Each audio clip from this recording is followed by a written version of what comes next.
নমস্কার বন্ধুরা, মিতা কিচেনে আপনাদের সবাইকে স্বাগত।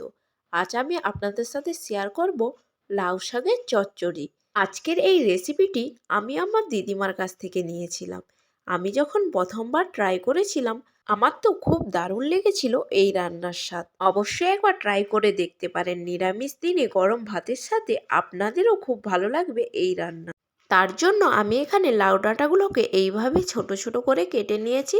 সাথে কিন্তু পাতাগুলোকেও এইভাবে ছোট ছোট করে কেটে নিতে হবে।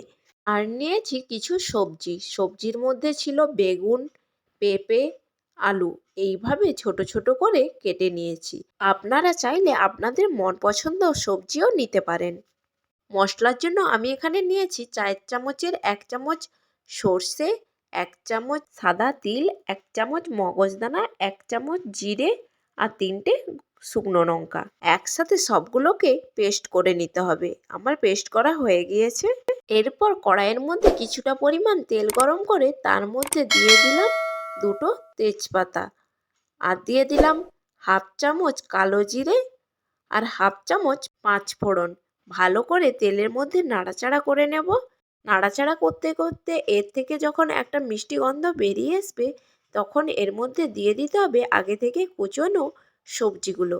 দিয়ে ভালো করে নাড়াচাড়া করে 3 থেকে 4 মিনিট ধরে ভালো করে ভেজে নেব।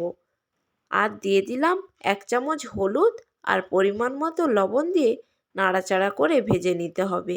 4 মিনিট পর হালকা ভাজা হয়ে গেলে দিয়ে দেব আগে থেকে কুচোনো লাউ শাকগুলো। লাউ শাকগুলো দিয়ে হাতা দিয়ে ভালো করে নাড়াচাড়া করে মিক্সড করে নেব সবজিগুলোর সাথে। কিছুক্ষণ নাড়াচাড়া করার পর এইভাবে কমে যাবে। একটা ঢাকনা চাপা দিয়ে 2 থেকে 3 মিনিট রেখে দিলাম। আবারও ঢাকনা খুলে একবার নাড়াচাড়া করে এবার দিয়ে দেব আগে থেকে বেটে রাখা সেই মশলাটা। মশলাটা শাকের সাথে ভালো করে মিক্সড করে নেব হাতা দিয়ে। মিক্সড করার পর পরিমাণ মতো জল দিয়ে ঢাকনা চাপা দিয়ে সেদ্ধ হতে রেখে দেব।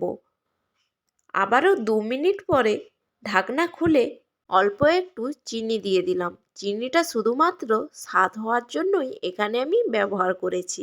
আবারও ঢাকনা চাপা দিয়ে সেদ্ধ হওয়ার জন্য ওয়েট করব।